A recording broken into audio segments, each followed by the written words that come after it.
ನಮಸ್ಕಾರ, ನಮ್ಮ ಬೆಂಗಳೂರಿಗೆ ಸ್ವಾಗತ. ನಾನು ಚೈತ್ರ ರಾಜ್. ಫ್ಲೆಕ್ಸ್ ಹಾಕುವ ವಿಚಾರದಲ್ಲಿ ಕಾಂಗ್ರೆಸ್ ಬಿಜೆಪಿ ನಡುವೆ ಮಾರಾಮಾರಿ ನಡೆದಿದೆ. ವಿಜಯನಗರ ಬಿಜಿಎಸ್ ಆಟದ ಮೈದಾನದಲ್ಲಿ ಗಲಾಟೆ ನಡೆದಿದ್ದು, ಪರಿಸ್ಥಿತಿ ನಿಯಂತ್ರಿಸಲು ಪೊಲೀಸರು ಲಾಠಿ ಚಾರ್ಜ್ ಮಾಡಿದ್ದಾರೆ.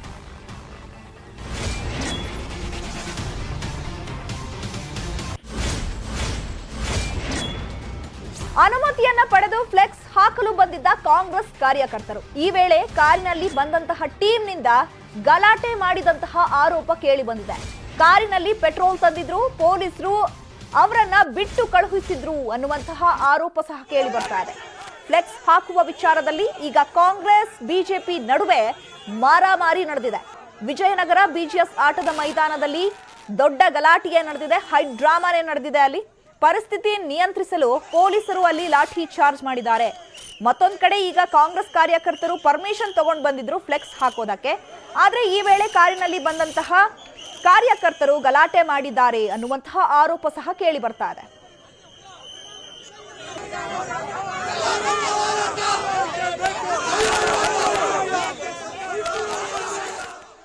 ಸಮಾವೇಶ ಹಾಗೂ ಯುಗಾದಿ ಸಂಭ್ರಮಕ್ಕೆ ನಾವು ಪರ್ಮಿಷನ್ ತಗೊಂಡು ಡಿಸಿಪಿ ಎಸ್ಸಿಪಿ ಇಂದೆಲ್ಲ ಪರ್ಮಿಷನ್ ತಗೊಂಡು ನಾಳೆ ನಾಡ್ದು 2 ದಿನಕ್ಕೆ ಪರ್ಮಿಷನ್ ತಗೊಂಡಿದ್ದೀವಿ ಸರ್. ಬ್ಯಾನರ್ ಕೊಟ್ಟೋದಕ್ಕೆ ಎಲ್ಲ ಸಜ್ಜು ಮಾಡೋದಕ್ಕೆ ಬಂದಿದ್ರು ಕಾರ್ಯಕರ್ತರಲ್ಲ. ಅವ್ರು ಏಕಾಏಕಿ 4-5 ಕಾರಲ್ಲಿ ಗೂಂಡಾಗಳು ತರ ಬಂದು ಎಲ್ಲ ಜಗಳ ಮಾಡಿ ಇದು ಮಾಡಿದ್ರು ಸರ್. ಅವಾಗೆಲ್ಲ ಚಲ್ಲಪಿಲ್ಲಿ ಪೊಲೀಸರು ಬಂದು ಅವ್ರನ್ನೆಲ್ಲ ಸೇವ್ ಮಾಡಿದ್ರು. ಗಾಡಿನ ಅಲ್ಲೇ ಇತ್ತು, ಪೊಲೀಸರು ಇದ್ರು, ಗಾಡಿಗಳೆಲ್ಲ ಒಳಗಡೆ ಲಾಕಾಬಿಟ್ವು, ಅವ್ರನ್ನೆಲ್ಲ ಬಿಟ್ಟು ಆಚೆ ಕಳಿಸ್ಬಿಟ್ರು. ಆಮೇಲೆ ನಾವು ಗಾಡಿ ಒಳಗಡೆ ಚೆಕ್ ಮಾಡ್ಬೇಕು ಅಂತಿದ್ದೆ, ನಮ್ಮವ್ರನ್ನ 4 ಜನ ಒಳಗಡೆ ಬಿಟ್ಟು ನಾವು ನೋಡ್ಲೇಬೇಕು ಅಂತ ಹೇಳಿದ್ಕೆ ಪೊಲೀಸರಿಗೆ ಆಯ್ತು ತೋರಿಸ್ತೀವಿ ಬನ್ನಿ ಅಂತ ಹೋಗಿ 3 ಕಾರ್ ಚೆಕ್ ಮಾಡೋ ಗಂಟೆ ಸುಮ್ಮನೆ ಇದ್ರು ಸರ್. ಲಾಸ್ಟ್ ಈ ಕಡೆ ಒಂದು ಸ್ವಿಫ್ಟ್ ಇತ್ತು ಸರ್, ನಿಮ್ಮ ಮೀಡಿಯಾದವ್ರು ಇನ್ನೊಬ್ರು ತೊಗೊಂಡಿದ್ದಾರೆ ಕವರೇಜು. ಅದರೊಳಗಡೆ 2 ಕ್ಯಾನ್ ಪೆಟ್ರೋಲ್ ಸರ್, ಬಟ್ಟೆ ಸುತ್ತಿದಂತ ವಸ್ತುಗಳು ಇದ್ವು ಸರ್. 2 ಕ್ಯಾನ್ ಫುಲ್ ಪೆಟ್ರೋಲ್ ಇತ್ತು ಸರ್. ಅದನ್ನ ಕಾಪಾಡೋಕೋಸ್ಕರ ಏಕೈಕೆ ಅದನ್ನ ಕಾಪಾಡೋಕೋಸ್ಕರ ಸರ್ 1000 ಜನ ಇದ್ದಾರೆ. ಆಗ ಅವ್ರ ಕಾರ್ಯಕರ್ತರು ಇದ್ದಾರೆ. ಏಕಾಕಿ ನಮ್ಮ ಕಾರ್ಯಕರ್ತರು ತೋರಿಸ್ ನಾವೇ ತೋರಿಸ್ತೀವಿ ಅಂತ ಪೊಲೀಸ್ ನಮ್ಮ ಕಾರ್ಯಕರ್ತರು 6 ಜನ ನಾವು ನೋಡ್ಲೇಬೇಕು ಅಂದಿದ್ಕೆ ನಮ್ಮ ಕಾರ್ಯಕರ್ತರು 4 ಜನ ಒಳಗಡೆ ಬಿಟ್ರು. ಯಾರು ಪೊಲೀಸರು ನೋಡಿ ಇದ್ರೆ ಇದು ಮಾಡೋಣ ಅಂತ 3 ಕಾರ್ ಚೆಕ್ ಮಾಡಿದ್ವಿ ಸರ್. ಅಲ್ಲಿ ಗಂಟೆ ಸುಮ್ಮನೆ ಇದ್ರು ಸರ್. 4ನೇ ಕಾರು ಸ್ವಿಫ್ಟ್ ಕಾರ್ ಒಂದ್ ಕಡೆ ಇತ್ತು ಸರ್. ಅದನ್ನ ಕೀ ಇಲ್ಲ, ನಾಟಕ ಆಡಿದ್ರು, ಕೀ ಇಲ್ಲ, ಅದು ಇಲ್ಲ ಅಂತ. ಆಮೇಲೆ ನಾವು ಡೆಂಟ್ ಆಗಿತ್ತು, ಆ ಕಾರು ಫುಲ್ ಕಪ್ಪು ಕಲರ್ ಇತ್ತು, ಆ ಡೆಂಟ್ ಇತ್ತು. ಅದನ್ನ ನಾವು ಒಂದು ನಿಮಿಷ ಸರ್, ಆ ಡೆಂಟ್ ಇದ್ದಂತ ಕಾರದಲ್ಲಿ ಪೆಟ್ರೋಲ್ 2 ಕ್ಯಾನು, ಬಟ್ಟೆ ಸುತ್ತಿದಂತ ವಸ್ತುಗಳಿದ್ವು. ಅದನ್ನ ನಾವು ಕಣ್ಣಾರೆ ನೋಡಿದೀವಿ, ವಿಡಿಯೋನು ಮಾಡಿದೀವಿ. ಆ ಕಾರ್ನ ಚೆಕ್ ಮಾಡಕ ಕೀ ಇಲ್ಲ ಅಂತ ಡ್ರಾಮಾ. ಬಿಜಿಎಸ್ ಗ್ರೌಂಡ್ ಅಲ್ಲಿ ಕ್ರಿಕೆಟ್ ಮ್ಯಾಚ್ ಇತ್ತು ಅಂತ ಹೇಳಿ ಅಲ್ಲಿ ನೋಡಕ್ ಹೋಗಿದ್ವಿ. ಒಂದ್ ಲೇಡೀಸ್ ನ ಒಂದ್ 10-15 ಜನ ಲೇಡೀಸ್ ಇದ್ವಿ. ಅಲ್ಲಿ ಕ್ರಿಕೆಟ್ ಮ್ಯಾಚ್ ಆಗ್ತಿತ್ತು, ನೋಡ್ತಿದ್ವಿ.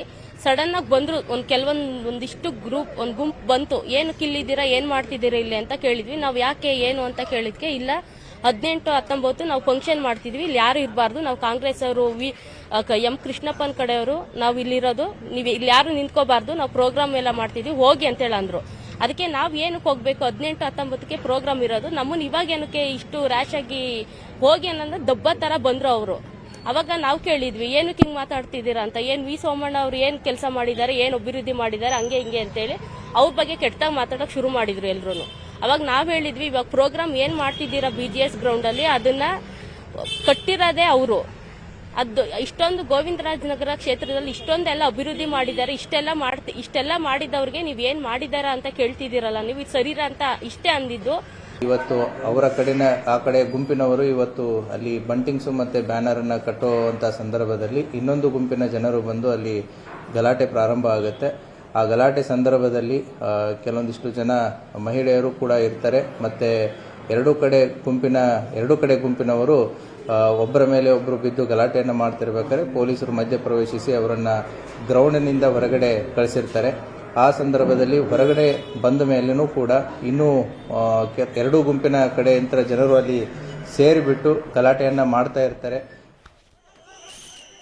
ಇನ್ನು ಗೋವಿಂದರಾಜನಗರದ ಗಲಾಟೆ ಬಗ್ಗೆ ಮಾತನಾಡಿರುವ ಸಚಿವ ವಿ ಸೋಮಣ್ಣ, ನಾನು ಸ್ವಲ್ಪ ಅಂದ್ರೆ ಆಗ್ಬಿಡ್ತಾರೆ, ಆದ್ರೆ ಅಂಥದ್ದೆಲ್ಲ ನಾನು ಮಾಡೋದಿಲ್ಲ, ಬಿಡೋದು ಇಲ್ಲ. ಅಪ್ಪ 15 ವರ್ಷ ಪಕ್ಕದ ಕ್ಷೇತ್ರದಲ್ಲಿ ಏನೂ ಮಾಡಿಲ್ಲ, ಮಗ 10 ವರ್ಷ ಕ್ಷೇತ್ರದಲ್ಲಿ ಏನೂ ಮಾಡಿಲ್ಲ, ಅಪ್ಪ ಮಕ್ಕಳಿಗೆ ಬೇರೆ ಏನು ಗೊತ್ತಿಲ್ಲ ಅಂತ ಕಾಂಗ್ರೆಸ್ ಶಾಸಕ ಕೃಷ್ಣಪ್ಪ, ಮಾಜಿ ಶಾಸಕ ಪ್ರಿಯಾಕೃಷ್ಣ ವಿರುದ್ಧ ಸಚಿವ ವಿ ಸೋಮಣ್ಣ ಗರಂ ಆಗಿದ್ದಾರೆ. ಒಂದು ಎಲ್ಲ ನಡೀತಾ ಇರ್ತಾವೆ ಕಣಪ್ಪ, ಬೆಂಗಳೂರಲ್ವಾ ಎಲ್ಲ ನಡೀತಾ ಇರ್ತವೆ. ಒಂದು ನಿಮಿಷ ನನಗೆ ಗೊತ್ತಿಲ್ಲ, ಅದೇನು ಮಾಹಿತಿ ಇಲ್ಲ ನನಗೆ, ನಾನು ಕೇಳಕ್ಕೆ ಹೋಗಲಿಲ್ಲ.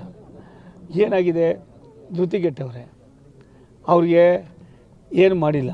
10 ವರ್ಷ ಅಪ್ಪ ಮಗ 15 ವರ್ಷ ಅಪ್ಪ. ಇಬ್ಬರು ಹೀನಾಯವಾಗಿ ತಮ್ಮ ತನನ ಕಳ್ಕೊತಾ ಇದ್ದಾರೆ. ಮತ್ತು ಏನೇನೋ ಮಾಡೋಕ್ಕೆ ಹೋಗ್ತಾಯಿದ್ದಾರೆ, ಆಗಲಿಲ್ಲ. ಅದೇನು ಕಾರ್ಯಕ್ರಮಗಳು ಮತ್ತೊಂದು ಆಗುವಾಗ ಏನು ಆಗಿರ್ತವೆ. ಇವೆಲ್ಲ ಬೆಂಗಳೂರಿನಲ್ಲಿ ಸರ್ವೇ ಸಾಮಾನ್ಯ. ಇಂಥವೆಲ್ಲ ನಾನು ಒಂದು 45 ವರ್ಷದಿಂದ ನೋಡ್ಬಿಟ್ಟಿದ್ದೀನಿ.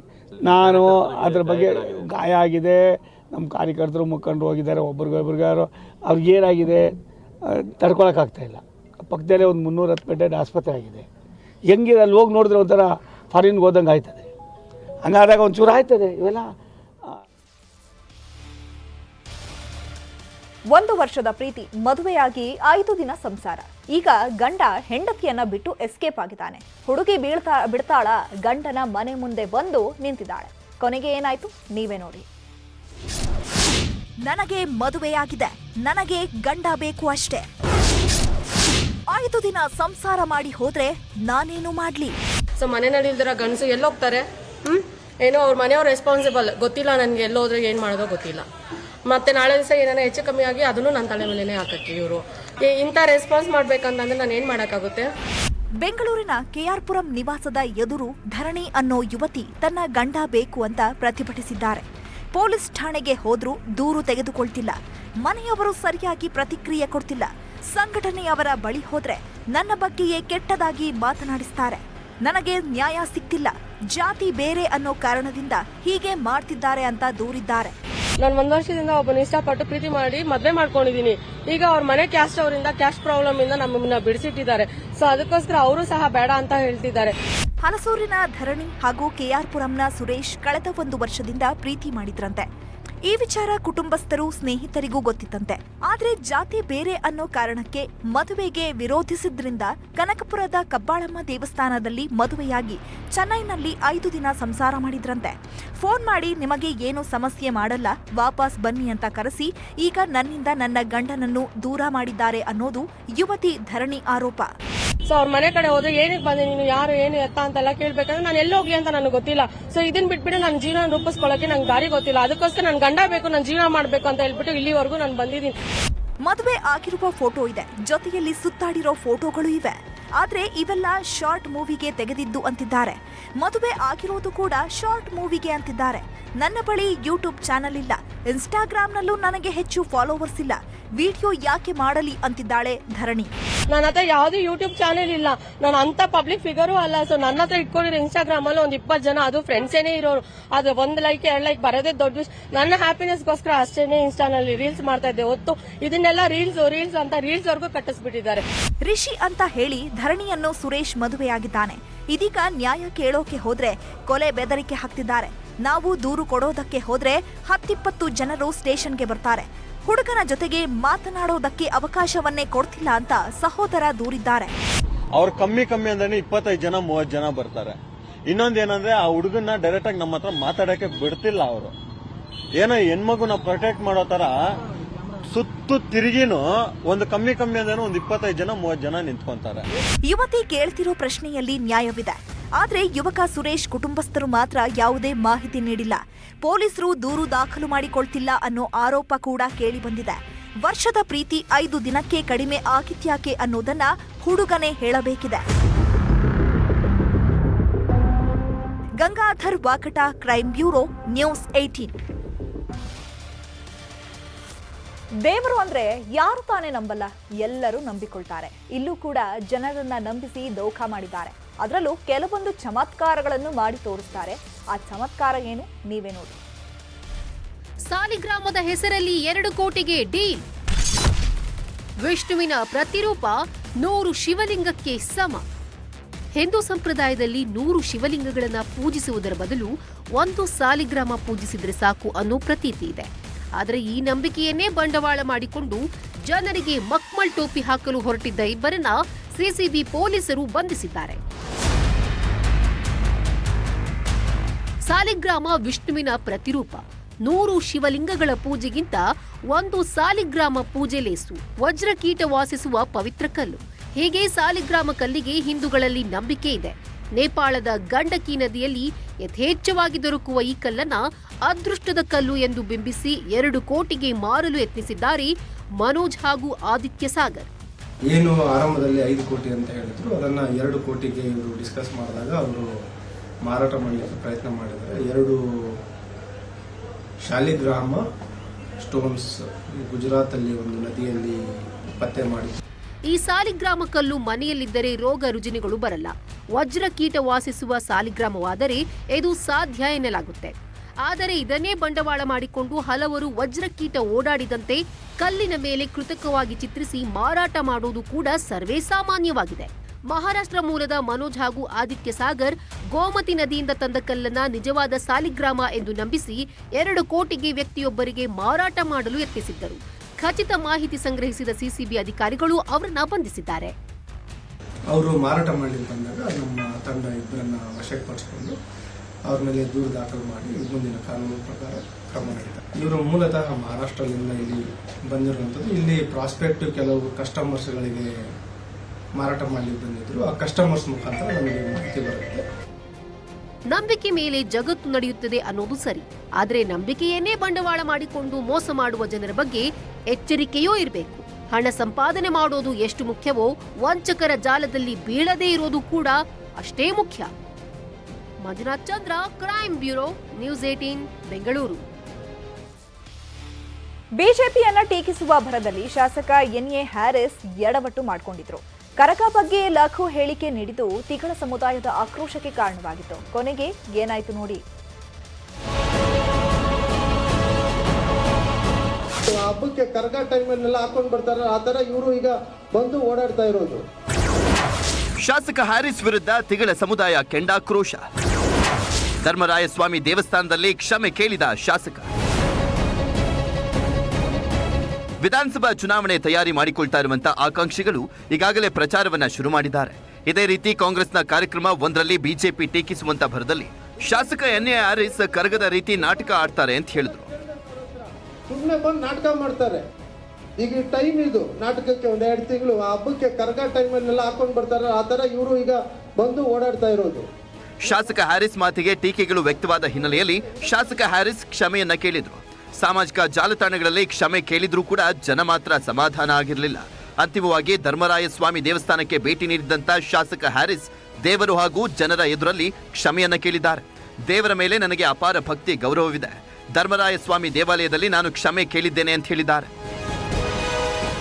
ಯಾವುದೇ ದೇವ್ರ ಬಗ್ಗೆ ಯಾವುದೇ ಧರ್ಮದ ಬಗ್ಗೆ ಮಾತಾಡೋಷ್ಟು ದೊಡ್ಡವನು ಕೂಡ ನಾನಲ್ಲ. ನನ್ನ ಕೆಲಸ ಎಷ್ಟು ಅಷ್ಟು ಮಾಡ್ಕೊಂಡು ಹೋಗ್ತಾ ಇದ್ದೀನಿ. ಮಾತಾಡ್ತಾ ಏನೋ ವಿಚಾರಕ್ಕೆ ನಾವೆಲ್ಲರೂ ಎಲ್ಲ ವರ್ಷವೂ ಎಲ್ಲ ಕರಗಕ್ಕೂ ನಾನು ಭಾಗವಹಿಸ್ತೀನಿ. ಎಲ್ಲೂ ನಮ್ಮ ಕ್ಷೇತ್ರದಲ್ಲಿ ಸುಮಾರು ಕರಗ ನಡೀತದೆ, ಜೊತೆಗೆ ಬೆಂಗಳೂರು ಕರಗ ಎಲ್ಲದರಲ್ಲೂ ಭಾಗವಹಿಸ್ತೀನಿ. ಏನೋ ಆ ಒಂದು ಪದ ಬಂದಿದೆ, ಸೊ ಯಾಕೆ ಅದರಿಂದ ಯಾರಿಗೂ ಬೇಜಾರಾಗಬಾರ್ದು, ಯಾರಿಗೂ ನೋವಾಗಬಾರ್ದು. ಚುನಾವಣೆಗೆ ಮಾತ್ರ ಇವರು ಉಪಯೋಗಿಸೋದನ್ನ ಜನಕ್ಕೆ ಗೊತ್ತಾಗ್ತದೆ. ನಾನೇನು ಅದನ್ನು ಹೇಳಬೇಕಾಗಿಲ್ಲ. ನನ್ನಿಂದ ಯಾರಿಗೂ ನೋವಾಗಬಾರ್ದು ಅಂತ ನಾನು ಹೋಗಿ ಬೆಳಿಗ್ಗೆ ಎಲ್ಲ ಮುಗಿಸ್ಕೊಂಡು ಬಂದಿದ್ದೆ. ಶಾಸಕ ಹ್ಯಾರಿಸ್ ಈಗಾಗಲೇ ನಮ್ಮ ಸಮಾಜದ ಕ್ಷಮೆಯನ್ನ ಕೇಳಿದ್ರು. ಆದರೂ ಸೋಷಿಯಲ್ ಮೀಡಿಯಾದಲ್ಲಿ ಸಾಕಷ್ಟು ಆಕ್ರೋಶ ಹೆಚ್ಚಾಗಿತ್ತು. ಹೀಗಾಗಿ ಖುದ್ದಾಗಿ ಶಾಸಕರೇ ಆಗಮಿಸಿ ದೇವರ ಬಳಿ ಕ್ಷಮೆಯನ್ನ ಕೇಳಿದ್ದಾರೆ. ದಯವಿಟ್ಟು ನಮ್ಮ ಸಮಾಜದವರು ಇದನ್ನ ಇಲ್ಲಿಗೆ ಬಿಡಬೇಕು ಅಂತ ಕರಗ ಸಮಿತಿ ಧರ್ಮರಾಯಸ್ವಾಮಿ ದೇಗುಲ ಅಧ್ಯಕ್ಷರು ಮನವಿಯನ್ನ ಮಾಡಿದ್ದಾರೆ. ನನಗೂ ಸುಮಾರು ಕರೆಗಳು ಬರ್ತಾ ಇತ್ತು, ನೀವು ಅಧ್ಯಕ್ಷರು ನೀವು ದೇವಸ್ಥಾನ ಹತ್ರ ಒಂದು ಸ್ಟ್ರೈಕ್ ಮಾಡಿಸಿ, ಟೌನಲ್ಲಿ ಹತ್ರ ಮಾಡಿಸಿ ಅಂತೆಲ್ಲ ಬರ್ತಾ ಇತ್ತು. ಅದಕ್ಕೆ ಇವಾಗ ಅವರು ಖುದ್ದಾಗಿ ಫೋನ್ ಮಾಡಿದ್ರು. ನಾನು ಕ್ಷಮಾಪಣೆ ದೇವಸ್ಥಾನ ಹತ್ರ ಬಂದು ಕ್ಷಮಾಪಣೆ ಕೇಳ್ತೀನಿ ಜನಾಂಗದವ್ರ ಹತ್ರ. ಮತ್ತು ನಾನು ಆ ತಾಯಿ ಹತ್ರ ನಾನು ಬೇಕು ಅಂತ ಮಾತಾಡಿಲ್ಲ, ನಾನು ಆ ತಾಯಿ ಹತ್ರ ಕ್ಷಮಾಪಣೆ ಕೇಳ್ತೀನಿ, ಆದಿಶಕ್ತಿ ದ್ರೌಪದಿ ತಾಯಿ ಹತ್ರ ಕ್ಷಮಾಪಣೆ ಕೇಳ್ತೀನಿ ಅಂತ ಬೆಳಿಗ್ಗೆನೆ ಬಂದು ಆ ತಾಯಿ ಹತ್ರ ಮಂಗಳಾರತಿ ತೊಗೊಂಡು ಕ್ಷಮಾಪಣೆ ಕೇಳಿ ಮತ್ತು ನಮ್ಮ ಜನಾಂಗದವ್ರಿಗೂ ಕ್ಷಮಾಪಣೆ ಕೇಳಿ ಹೋಗಿದ್ದಾರೆ. ಕ್ಷಮಿಸೋದಕ್ಕಿಂತ ಬೇರೆ ಏನೂ ಇದಿಲ್ಲ, ಕ್ಷಮಾಪಣೆ ಕೇಳೋದಕ್ಕಿಂತ ಬೇರೆ ಇದಿಲ್ಲ. ಮಾತಿನ ಭರಾಟೆಯಲ್ಲಿ ಆದಂತ ಅಚಾತುರ್ಯಕ್ಕೆ ದೇವರ ಎದುರಲ್ಲೇ ಜನರನ್ನ ಕ್ಷಮೆಯಾಚಿಸಿದ್ದಾರೆ. ಈ ಮೂಲಕ ಶಾಸಕ ಹ್ಯಾರಿಸ್ ಡ್ಯಾಮೇಜ್ ಕಂಟ್ರೋಲ್ಗೆ ಮುಂದಾಗಿದ್ದಾರೆ. ಆಕ್ರೋಶ ಕಡಿಮೆ ಆಗುತ್ತಾ ಇಲ್ವಾ ಮುಂದೆ ನೋಡಬೇಕು. ಶರಣು ಹಂಪಿ, ನ್ಯೂಸ್ 18. Welcome back. ಬೆಂಗಳೂರಿನ ಹೃದಯ ಭಾಗ ಶಿವಾಜಿನಗರದಲ್ಲಿ ನಾಳೆಯಿಂದ ಶಿವಾಜಿನಗರ ಹಬ್ಬ ನಡೆಯಲಿದೆ. ಕಲರ್ಫುಲ್ ಲೈಟಿಂಗ್ಸ್, ಮಕ್ಕಳ ಕಾರ್ನಿವಲ್ ಫೆಸ್ಟಿವಲ್, ವಿವಿಧ ಮನರಂಜನಾ ಕಾರ್ಯಕ್ರಮ ಆಯೋಜಿಸಲಾಗಿದೆ. ಚಾಂದಿನಿ ಚೌಕ್ ಹೊಸ ರೂಪ ಪಡ್ಕೊಂಡಿದೆ. ರಸಲ್ ಮಾರ್ಕೆಟ್ ಬಣ್ಣಗಳಿಂದ ಕಂಗೊಳಿಸ್ತಾ ಇದೆ.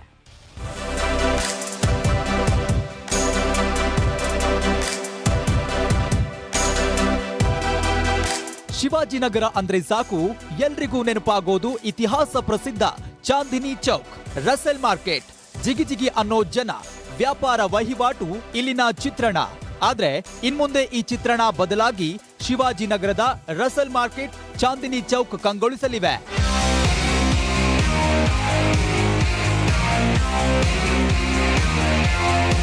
ಇನ್ನೂರು ವರ್ಷಗಳ ಹಳೆಯ ಚಾಂದಿನಿ ಚೌಕ್, 100 ವರ್ಷಗಳಷ್ಟು ಹಳೆಯದಾದ ರಸಲ್ ಮಾರ್ಕೆಟ್, 200 ವರ್ಷಗಳಷ್ಟು ಹಳೆಯದಾದ ಸೈಂಟ್ ಮೇರೀಸ್ ಬೆಸಿಲಿಕಾ ಮತ್ತು 250 ವರ್ಷಗಳ ಹಿಂದಿನ ಬಾವಿ ಶಿಥಿಲಾವಸ್ಥೆ ತಲುಪಿತ್ತು. ಹೀಗಾಗಿ ಸ್ಮಾರ್ಟ್ ಸಿಟಿ ಯೋಜನೆಯಡಿ ಸುಮಾರು 7 ಕೋಟಿ ಖರ್ಚು ಮಾಡಿ ಆಧುನಿಕ ಸ್ಪರ್ಶ ನೀಡಲಾಗಿದೆ. ಒಂದು, ಈ ಚಾಂದಿನಿ ಚೌಕ್ಗೆ ಸಿಗ್ಬೇಕಂತ ಗೌರವ ಸಿಗಬೇಕು. ಎರಡನೇದು, ಬೆಂಗಳೂರು ಶಿವಾಜಿನಗರದ ಜನರಿಗೆ ಸೇರ್ತಕ್ಕಂಥ ಒಂದು ಜಾಗ ಮಾಡಬೇಕು ಮತ್ತೆ ಬ್ಯೂಟಿಫೈ ಮಾಡಬೇಕು ಅಂತೇಳಿ ನಾವು ಒಂದು ಪ್ಲಾನ್ ಹಾಕಿಸಿ ಎಲ್ಲ ಏಜೆನ್ಸೀಸ್ ಕೆಲಸನೂ ತಗೊಂಡಿದ್ದೇವೆ. ಈಗ ಸ್ಮಾರ್ಟ್ ಸಿಟಿಯಿಂದನೂ ಈ ಪ್ಲಾಜಾ ಮಾಡಿಸ್ಕೊಂಡಿದ್ದೇವೆ. ನನ್ನ MLA ಲ್ಯಾಡ್ ಫಂಡ್ ಇಂದ ಟವರ್ ಮಾಡಿದ್ದೇವೆ. BBMP ಫಂಡ್ ಇಂದ ಸ್ವಲ್ಪ ಕೆಲಸ ಮಾಡಿಸ್ಕೊಂಡಿದ್ದೇವೆ.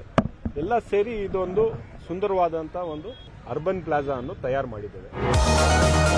ಕಾರಂಜಿಗಳು, ಆಸನ ವ್ಯವಸ್ಥೆಗಳು, ಶೌಚಾಲಯ ವ್ಯವಸ್ಥೆ, ವಾಹನ ನಿಲುಗಡೆ ಪ್ರದೇಶ ಮತ್ತು ವಿದ್ಯುತ್ ದೀಪಗಳು ಸಜ್ಜಾಗಿವೆ. ಗಡಿಯಾರ ಗೋಪುರ ನಿರ್ಮಿಸಲಾಗಿದ್ದು ನಾಳೆಯಿಂದ ಶಿವಾಜಿನಗರ ಹಬ್ಬ ಶುರುವಾಗ್ತಿದೆ. ಸುಮಾರು 7 ಕೋಟಿವರೆಗೂ ಖರ್ಚಾಗಿದೆ. ಅಂದ್ರೆ ರೋಡ್, ಫುಟ್ಪಾತ್ ಎಲ್ಲ ಸೇರಿ ಬಹಳ ಸ್ಯಾನಿಟರಿ ಇಶ್ಯೂಸ್ ಇತ್ತು ಇಲ್ಲಿ. ಇದು ಸ್ವಲ್ಪ ಕೆಳಗಡೆ ಇರ್ತಕ್ಕಂಥ ಪ್ರದೇಶ. ಈ ಮೇಲೆಯಿಂದ ಎಷ್ಟು ನೀರು ಬರುತ್ತೆ ಇಲ್ಲೇ ಬಂದು ನಿಲ್ಲೋದು. ಸೊ ಆ ನೀರು ಔಟ್ಲೆಟ್ಸ್ ಇರಲಿಲ್ಲ. ಹ್ಯೂಮ್ ಪೈಪ್ಸ್ ಹಾಕಿಸಿ ಬಹಳಷ್ಟು ಅಂಡರ್ ಗ್ರೌಂಡ್ ಕೆಲಸನೂ ಕೂಡ ಮಾಡಿದ್ದೇವೆ. ಅದ್ರ ಮೇಲೆ ಈ ಬ್ಯೂಟಿಫಿಕೇಶನ್ ನಡೆದಿದೆ. ಹಾಗಾಗಿ ಒಂದು 7 ಕೋಟಿವರೆಗೂ ಖರ್ಚು ಮಾಡಿದ್ದೇವೆ. ಖರ್ಚು ಮಾಡಿ ತಮ್ಮ ಮುಂದೆ ಒಂದು ಸುಂದರವಾದಂತ ನಗರದ ಹೃದಯ ಭಾಗದಲ್ಲಿ ಇರ್ತಕ್ಕಂಥ ಐತಿಹಾಸಿಕ ಸ್ಥಳ ತಮ್ಮ ಮುಂದೆ ಇದೆ. ಶಿವಾಜಿನಗರದ ಅಂದವನ್ನ ಹಾಳುಗೆಡವಿ ನಿತ್ಯವೂ ಟ್ರಾಫಿಕ್ ಕಿರಿಕಿರಿ ಉಂಟಾಗ್ತಿದ್ದ ಜಾಗ ಈಗ ಹೊಸತನದಿಂದ ವ್ಯಾಪಾರ ವಹಿವಾಟಿಗೆ ಸಜ್ಜಾಗಿದೆ. Ranjan Shirlal, news 18, Bengaluru. Welcome back. ಇವತ್ತು ಪವರ್ ಸ್ಟಾರ್ ಪುನೀತ್ ರಾಜ್ಕುಮಾರ್ ಅವರ ಜನ್ಮದಿನ. ಸರ್ಕಾರ ಅಪ್ಪು ಹುಟ್ಟಿದ ದಿನವನ್ನ ಸ್ಫೂರ್ತಿ ದಿನವಾಗಿ ಆಚರಿಸೋದಾಗಿ ಹೇಳಿ ಮರೆತು ಬಿಟ್ಟಿತ್ತು. ಆದರೆ ದೊಡ್ಡಮನೆ ಅಭಿಮಾನಿಗಳು ಅಪ್ಪು ಉತ್ಸವವನ್ನೇ ಮಾಡಿದ್ದಾರೆ. ನೋಡಿ. ಕರ್ನಾಟಕ ರತ್ನ ಪುನೀತ್ ರಾಜ್ಕುಮಾರ್ ಜನ್ಮದಿನ. ಸರ್ಕಾರ ಮರೆತರೂ ಅಭಿಮಾನಿಗಳಿಂದ ಆಚರಣೆ.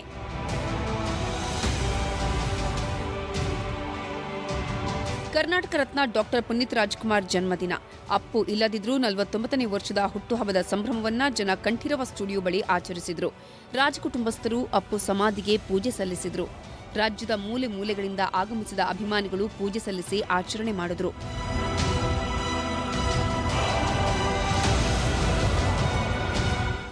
ಅಭಿಮಾನಿಗಳು ಅಂದ್ರೆ ಅಪ್ಪುಗೆ ಇನ್ನಿಲ್ಲದ ಪ್ರೀತಿ. ನೋಡೋಕೆ ಯಾರೇ ಮನೆಗೆ ಬಂದರೂ ಅವರಿಗೆ ಊಟ ತಿಂಡಿ ವ್ಯವಸ್ಥೆ ಮಾಡದೆ ಕಳುಹಿಸುತ್ತಿರಲಿಲ್ಲ.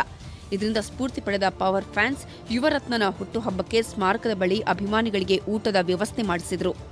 ಅಪ್ಪು ಗಂಧದ ಗುಡಿ ಕನಸು ಕಂಡಿದ್ರು. ಹೀಗಾಗಿ ರಾಘಣ್ಣ 3000 ಗಿಡಗಳನ್ನು ವಿತರಿಸಿದ್ರು. ಇವತ್ತು ನೋಡ್ತಾ ಇದ್ರೆ ಒಂದ್ ಕಡೆ ಅವನು ಇಲ್ಲ ಅನಿಸ್ತದೆ, ಇನ್ನೊಂದ್ ಕಡೆ ಅವನು ಎಲ್ಲಾ ಕಡೆ ಇದೇನೆ ಅಂತ ಅನಿಸ್ತದೆ. ನಿಮ್ಮಲ್ಲಿದ್ದಾನೆ, ನನ್ನಲ್ಲಿದ್ದಾನೆ. ನೀವೆಲ್ಲರೂ ಅವನ್ನ ಇನ್ನೂ ಬದುಕಿಸ್ತಾ ಇದ್ದೀರಾ, ಬೆಳೆಸ್ತಾ ಇದ್ದೀರಾ. ನಾನು ಯಾವಾಗಲೂ ಹೇಳ್ತೀನಿ, ಅವನ್ನ ಊತಿಲ್ಲ, ಬಿತ್ತಿದೀವಿ ಅಂತ.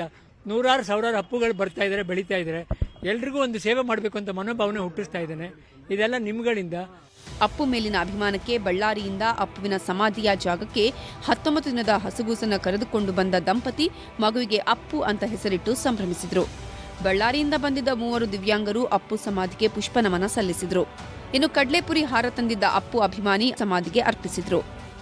ಯಾವಾಗ್ಲೂ ಮಾಡ್ತೀನಿ, ನಮ್ಮ ಅವ್ರ ಮೇಲೆ ಪ್ರೀತಿ ಅಷ್ಟೈತೆ ನಮಗೆ. ಎಷ್ಟೋ ಇದ್ ಮಾಡೋರು ಅವರು, ಅದಕ್ಕೋಸ್ಕರ ಬರ್ತೀನಿ ನಾನು.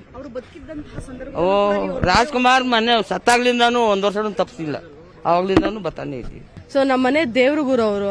ಏನೇ ಆಗ್ಲಿ, ಪ್ರಪಂಚದಲ್ಲಿ ಯಾರೇ ಆಗ್ಲಿ ಅವ್ರ ತರ ಬರಕ್ ಮತ್ತೊಬ್ಬ ಮನುಷ್ಯ ಹುಟ್ಟೋದು ಯಾರು ಬಿಟ್ಟು ಬರಕ್ ಸಾಧ್ಯನೇ ಇಲ್ಲ. ನಾನು ಕೊಟ್ಟೆ ಬುಟ್ಟೆ ಅಲ್ಲಿ ಕೊಟ್ಟೆ ಇಲ್ಲಿ ಕೊಟ್ಟೆ ಬಡವರಿಗೆ ಅಂತ ಒಂದಿನ ಹೇಳ್ಕೊಂಡವ್ರಲ್ಲ. ಒಂದು TV ಲೈನ್ಗೆ ಆಗಲಿ ಏನಕ್ಕೆ ಆಗಲಿ ಮಾಡಿದೀನಿ ಅಂತ ಒಬ್ಬರ ಹತ್ರ ಹೇಳ್ಕೊಳ್ಳಿಲ್ಲ. ಇಂಥ ಪುಣ್ಯಾತ್ಮ ಇನ್ನು ಸಿಗೋದಿಲ್ಲ ದೇಶದಲ್ಲಿ. ಇನ್ನು ಅಭಿಮಾನಿಯೊಬ್ಬರು ಲಕ್ಷ ಖರ್ಚು ಮಾಡಿ ಸಿಲಿಕಾನ್ ಮೆಟೀರಿಯಲ್ ಪ್ರತಿಮೆಯನ್ನ ಮಾಡಿಸಿ ಅಪ್ಪು ಸಮಾಧಿ ಬಳಿ ತಂದು ದರ್ಶನಕ್ಕೆ ಇಟ್ಟಿದ್ರು. 4 ಅಡಿ ಎತ್ತರ ಸಿಲಿಕಾನ್ ಪ್ರತಿಮೆ ಜನಾಕರ್ಷಣೆಗೆ ಕಾರಣವಾಗಿತ್ತು. ಅಪ್ಪು ಅಗಲಿಕೆಯ ಬಳಿಕವೂ ಅಭಿಮಾನಿಗಳು 2ನೇ ಬಾರಿಗೆ ಪವರ್ ಸ್ಟಾರ್ ಹುಟ್ಟುಹಬ್ಬ ಆಚರಿಸುವ ಮೂಲಕ ಜೊತೆಗಿರದ ಜೀವ ಎಂದೆಂದೂ ಜೀವಂತ, ಅಪ್ಪು ಅಮರ ಅನ್ನೋದನ್ನ ಮತ್ತೊಮ್ಮೆ ಸಾಬೀತು ಮಾಡಿದ್ರು. Satish Kanakapura, film bureau.